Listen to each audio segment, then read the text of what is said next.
Voici la carte militaire au 2 juin 2025. On va commencer par les frappes générales. Il y en a beaucoup. Donc tout d'abord, on a les Ukrainiens qui ont visé Moscou et sa banlieue, donc le sud ouest de Moscou. Ça a fait très peu de dégâts, ainsi que le district administratif, donc là où il y a beaucoup d'industries de pointe, de la recherche plutôt concernant Moscou. Bon, il y a eu très peu de dégâts. En fait, c'est surtout les retombées des débris des drones qui ont fait quelques menus dégâts, d'après ce que j'ai compris. Quelques pare-brises de voitures, des voitures un peu abîmées, pas de bâtiments abîmés à ma connaissance, ou alors extrêmement peu. Les données sont assez faibles concernant ces événements, ce qui prouve qu'il est mineur. Ensuite, les Russes ont frappé beaucoup Mykolaïev et Odessa, particulièrement ces deux villes, avec des drones, bien que toute l'Ukraine, bien sûr, ait été visée par des drones. Plusieurs centaines de drones ont été envoyés, mais c'est ces deux villes qui ont été particulièrement touchées. Alors ici sur Tcherkassky, au 1er juin, nous avons un terrain d'entraînement qui a été touché. Ça a fait 12 morts, une soixantaine de blessés. Et en fait, c'est tellement grave que le numéro 2 de l'état-major, donc juste après Selsky, a dû démissionner. Tout du moins, il a fait un tweet comme quoi il démissionnait du fait de son incompétence, étant donné qu'évidemment c'est un véritable scandale en Ukraine, puisque ça fait la énième fois qu'il y ait un regroupement de soldats ukrainiens qui s'entraînent ou qui se voient pour une réunion et qui est visé par les Russes. Là, en l'occurrence, encore une fois, un Iskander M, alors que c'est arrivé maintes et maintes fois, et nous avons la fameuse députée de la Rada, Mariana Bezuglaya, qui avait déjà dénoncé à plusieurs reprises ce genre de choses qui ne devaient plus arriver, mais qui continuent malgré tout à arriver. Ça a été un énorme tollé en Ukraine, donc le numéro 2 de l'état-major a démissionné. Alors, autre point important, nous avons sur Kursk et sur Bryansk, on a des lignes ferroviaires qui ont été sabotées, acte terroriste évidemment fait par Kiev. Donc en tout et pour tout, ça a fait 7 morts et 71 blessés. Alors peut-être que le bilan sera un petit peu plus lourd côté russe, mais en attendant, c'est le bilan au 2 juin. Donc évidemment, ça a fait hurler en Russie, pas au niveau du gouvernement russe, parce que ce genre de sabotage, malheureusement, on ne peut pas faire grand-chose contre cela, hein, c'est pas trop possible. Là, la Russie, je dirais, est plutôt impuissante face à ces actes terroristes. Alors maintenant, évidemment, on va parler de ce qui nous intéresse le plus, c'est-à-dire des événements qui se sont passés principalement sur la région de Irkoutsk et de Mourmansk, où des aérodromes ont été touchés, dont des bombardiers russes. Trois autres bases en Russie ont été attaquées par des drones, mais tous les drones ont été arrêtés. Donc on va parler principalement des deux aérodromes qui ont été touchés. Alors tout d'abord, je tenais à préciser que cette opération toile d'araignée, puisque c'est comme ça que ça s'appelle en français, donc qui a duré plus de 18 mois à préparer et superviser, d'après ce que dit Kiev, par Zelensky lui-même. Donc cette opération a été lancée donc au même moment des reprises de négociations du cessez-le-feu à Istanbul entre l'Ukraine et la Russie. Donc n'y voyez là aucune coïncidence. Bon, bien sûr, ça arrange Zelensky qu'il n'y ait pas de cessez-le-feu, hein, bien sûr, mais ça arrange aussi Poutine. Mais en tous les cas, bien sûr qu'il n'y a aucune coïncidence. quant à la date de lancement de cette opération majeure en Russie, juste au moment où il y a la reprise des négociations à Istanbul. Bref, donc cette opération donc, a visé, comme je le disais, plusieurs bases aériennes hein, des forces armées russes. Donc la- celle qui a été touchée, donc c'est l'aérodrome de Belaya à Mourmansk et d'Olenia à Irkoutsk. Hein. Mais il y a aussi la base d'Ivanovo, Yukrenka et Diaghilevo qui ont été touchées. Mais concernant Yukrenka, euh, Ivanovo et Diaghilevo, ils ont pu arrêter tous les drones. Voilà, ce qui n'était pas le cas, bon, bah, évidemment, des deux aérodromes touchés qui semblaient vraiment sans défense. Ce qui est une erreur majeure russe, hein. Ils n'ont absolument fait aucune défense, hein, pas de toile de protection ou de grillage de protection amovible, absolument rien, quoi. Ils pensaient que leur base était vraiment sécurisée. Tout du moins, trois bases sur les cinq étaient sécurisées, pas Belaya ni Olenia. Bref, donc concernant le résultat, donc les évaluations indiquent que 5 TU-95 ont été touchés ainsi que 2 TU-22 M3. D'après le New York Times qui a analysé toutes les images, et il y a un article dessus, d'après le New York Times, 5 bombardiers stratégiques TU-95MS ont été touchés. Apparemment, mais alors là c'est des blogueurs russes qui le disent, c'est pas le New York Times, 2 TU-95 sont détruits dans le sens où on ne peut plus les réparer. Par contre, les trois autres touchés sont réparables, apparemment. Concernant les deux TU-22 M3 touchés, on n'a absolument aucune information. Par contre, un Antonov 12 BK a été touché. A-t-il été détruit ou simplement endommagé? Ça, on ne le sait pas.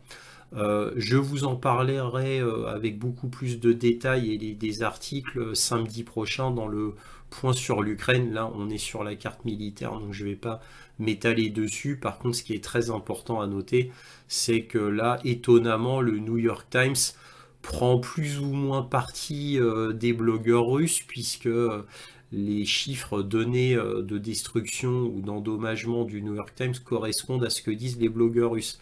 Étonnamment, évidemment, je vous montrerai l'article samedi et d'autres encore.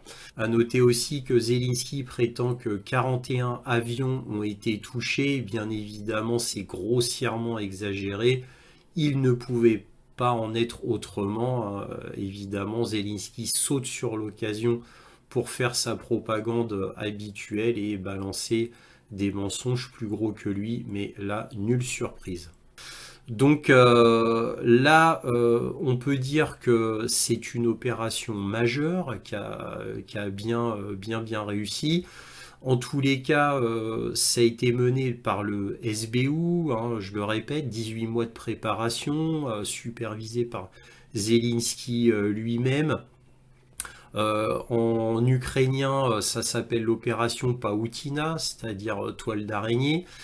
Et donc, qu'est-ce qu'on peut dire d'autre dessus? Que les bases russes disposent d'unités d'extinction d'incendie d'urgence, comme toutes les bases stratégiques russes. Donc, c'est pour ça que les dégâts, au final, sont pas si grands pour la plupart des avions, puisque rapidement, les secours sont venus, les incendies ont été éteints.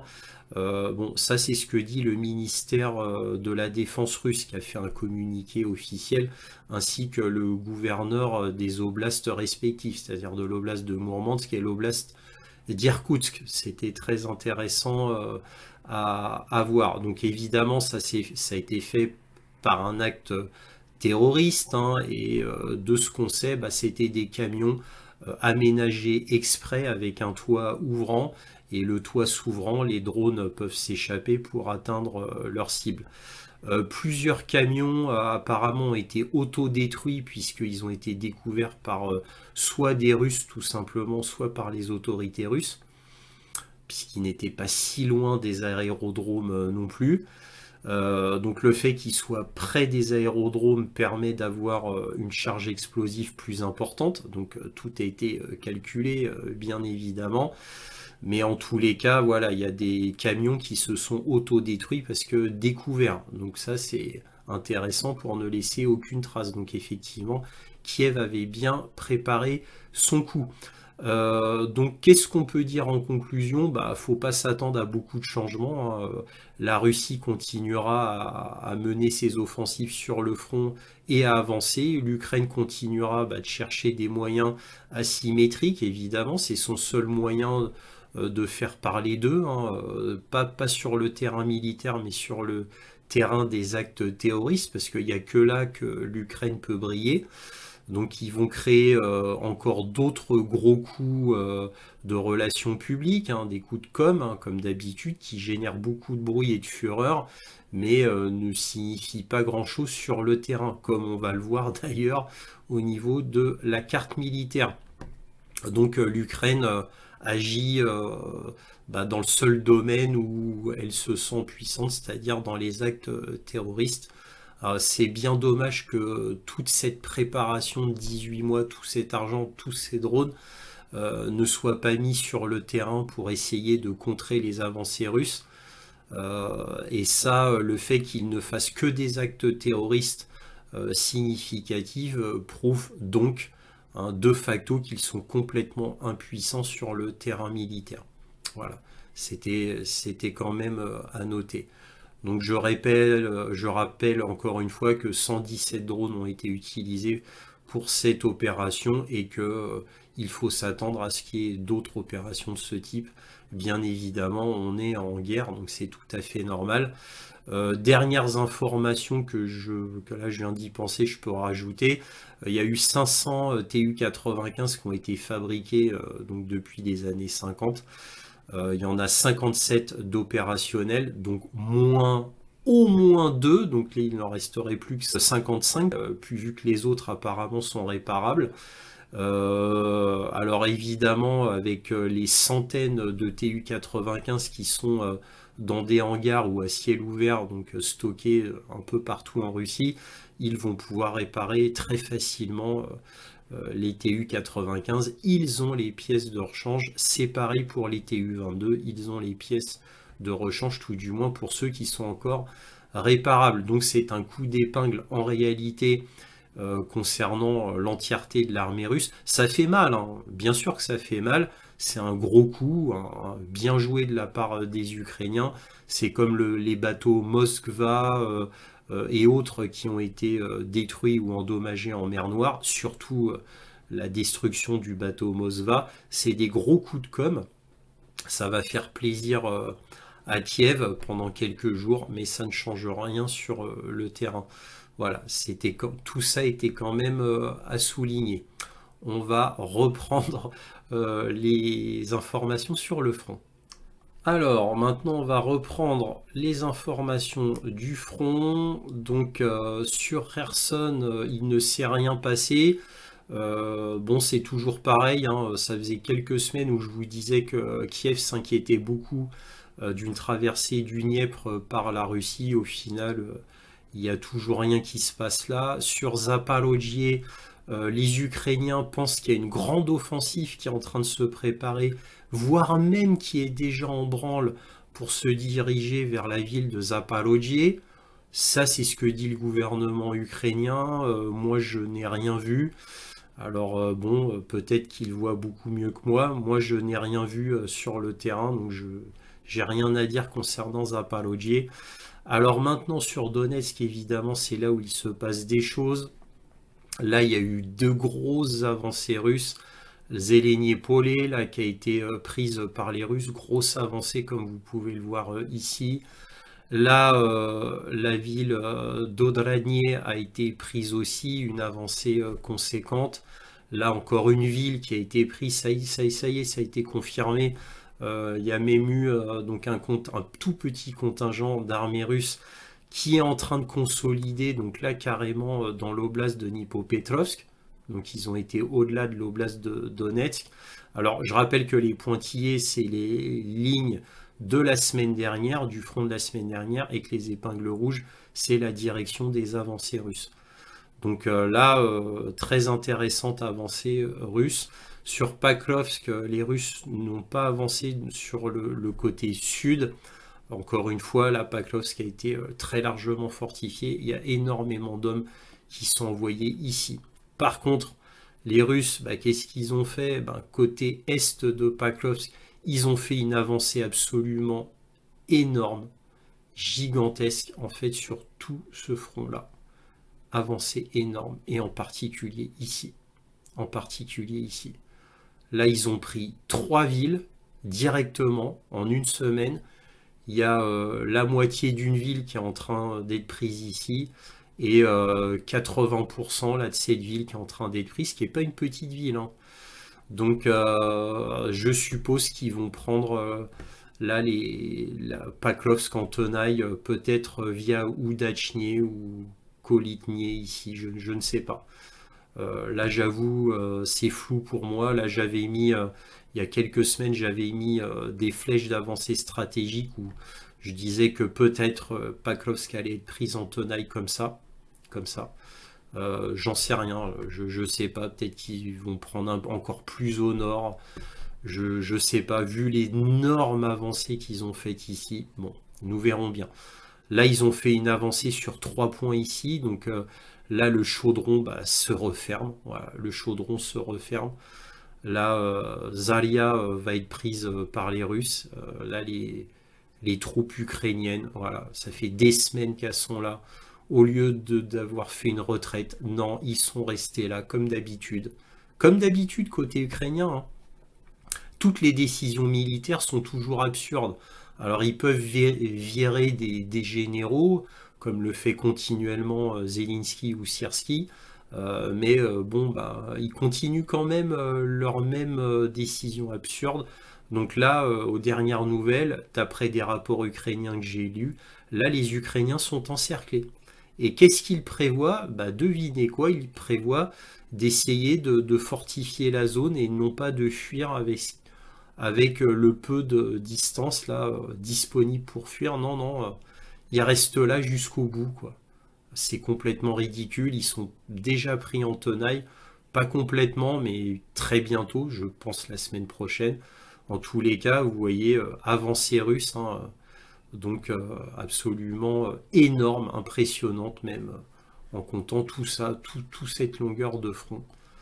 Bref, voilà. Sur Toletsk, rien à ajouter. Tchassiviar non plus rien. Sivelsk, il ne s'est rien passé. Krasny Liman, aucune avancée. Par contre, concernant Krasny Liman, on peut parler du nord. Et là, il y a eu une avancée très importante russe ici, donc sur le nord. Donc voilà, donc encore une autre ville a été prise. Donc vous voyez qu'il y a des avancées russes quand même. Si on fait un peu le bilan ici, vous voyez toutes ces épingles rouges, c'est les avancées russes. C'est énorme concernant Donetsk. Alors quand je dis énorme, semaine par semaine, hein, bien sûr, hein. Hein, tout est relatif, hein. Et là où on s'attendait le moins, bah, il y a eu une avancée russe ici. Donc dès qu'il y a un maillon faible dans le front, bah, il y a une avancée russe, vous voyez, une avancée russe notable, hein. Ça leur a permis de prendre Stroivka ici, hein. Donc une avancée russe notable, hein. Voilà. Alors maintenant, concernant le front de Lipsy-Volchansk, il est intéressant de noter, bon, il n'y a eu aucune avancée dans le sens prise de terrain russe. Par contre, il y a eu des avancées de charge. C'est-à-dire, là, ça y est, les Russes avancent. Ils n'ont pas pris le terrain, ils n'ont fait qu'avancer. Maintenant, là, ils se battent, hein. Alors, on verra si les flèches où il y a eu les avancées russes vont consolider le terrain sur l'endroit de Vovchansk. Peut-être que non, peut-être qu'ils feront une reculade. Mais en tous les cas, ça bouge. Ça bouge. Ça faisait très longtemps que ça bougeait pas. Sur Vovchansk, ça a bougé. Là, sur Soumy, dans l'oblast de Soumy, il y a eu une avancée importante russe. Ouais, Kostiatinivka, qui a été prise par les Russes. Grosse avancée ici, hein. Donc là, c'est un nouveau saillant là, qui a été créé par les Russes ici. Voilà. l'oblast de Soumy. Là, il y a une petite avancée. Là, il y a une grosse avancée. Il y a une grosse avancée. Et là, cet endroit-là était très important. Yukalivka, très très important, hein, parce que c'était un nœud logistique pour Kiev, ici, avant Soumy. Bon, Soumy, c'est là où tout partait. Ensuite, il s'arrêtait là et il dispatchait à partir de Yunakivka. Donc voilà, donc avancée russe importante ici. Et voilà ce qu'on pouvait dire sur le front. Alors, petit résumé de la carte. Oui, la grosse carte. Donc, petit résumé. Là, les deux épingles que vous voyez, c'était les ponts qui ont été sabotés. Là, les deux épingles, c'est l'envoi de drones ukrainiens dans la région de Moscou. Là, ici, c'est le terrain d'entraînement sur la zone de Tchniakaski qui a été touché et qui a fait que le numéro 2 de l'état-major ukrainien a dû démissionner. Là, ici, Mykolaïev et Odessa, deux grosses frappes de drones russes. Et bien sûr, dans l'oblast de Mourmansk et l'oblast de Irkoutsk, les deux aérodromes frappés qui, aux dernières nouvelles, et d'après les analyses du New York Times, 5 Tu-95 ont été endommagés et apparemment 2 détruits, 2 Tu-22 M3 qui ont été touchés, mais on n'a pas de nouvelles exactes. Et peut-être que d'autres avions, on le saura peut-être plus tard, mais ça m'étonnerait. En tout cas, peut-être que on apprendra que d'autres avions ont été endommagés, russes, d'autres bombardiers russes. Mais en tous les cas, là, aux dernières nouvelles, au moment où je vous parle, j'ai pas eu d'autres informations, donc je pense que le bilan va s'arrêter là. Et voilà ce qu'on pouvait dire concernant la carte militaire de l'Ukraine. Si cette vidéo vous a plu, un petit pouce, un abonnement. N'hésitez pas aussi à partager mes vidéos afin que cette chaîne soit mieux connue. Merci à tous pour tout cela. Et toujours, soyez curieux.